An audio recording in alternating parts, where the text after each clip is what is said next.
everyone. Welcome to Reaching for the Moon. Today I'd like to give you an update on NASA's Return to the Moon Artemis program. NASA launched the Artemis program in 2019 with the goal of landing astronauts on the moon by 2024.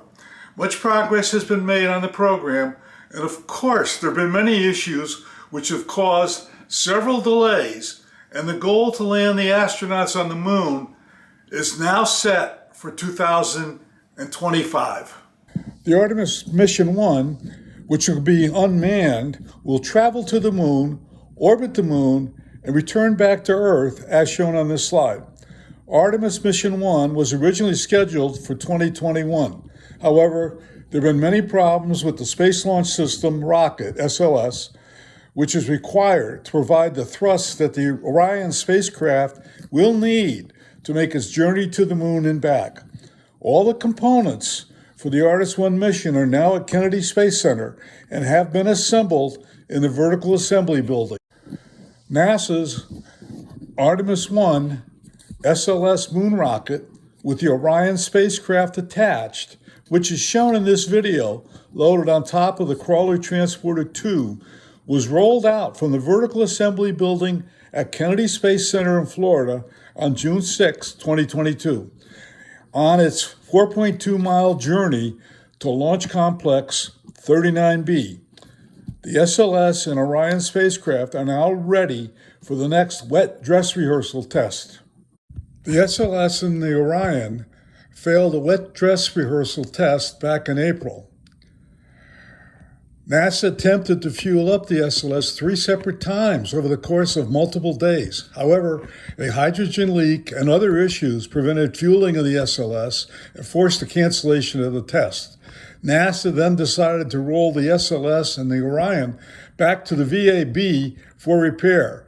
Now that the repairs are completed, the SLS and Orion spacecraft are ready for a retry of this very important wet dress rehearsal test.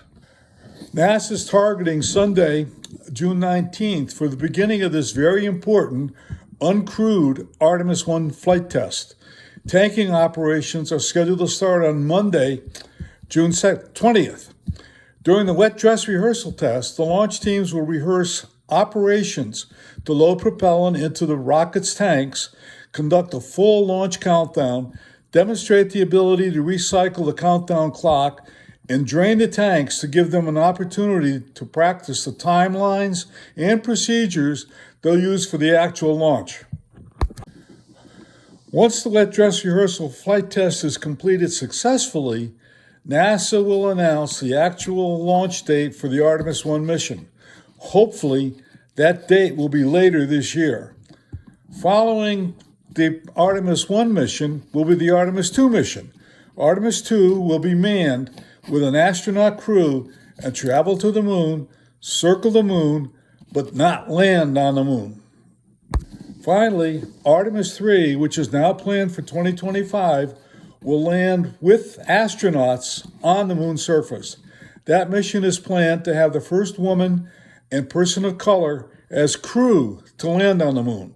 Let's all hope the Artemis 1 wet dress rehearsal test goes well and is successful. Well, that concludes today's video. Hit the like and subscribe buttons to be notified every time Reaching for the Moon posts a new video. In the meantime, remember, failure is not an option. Bye.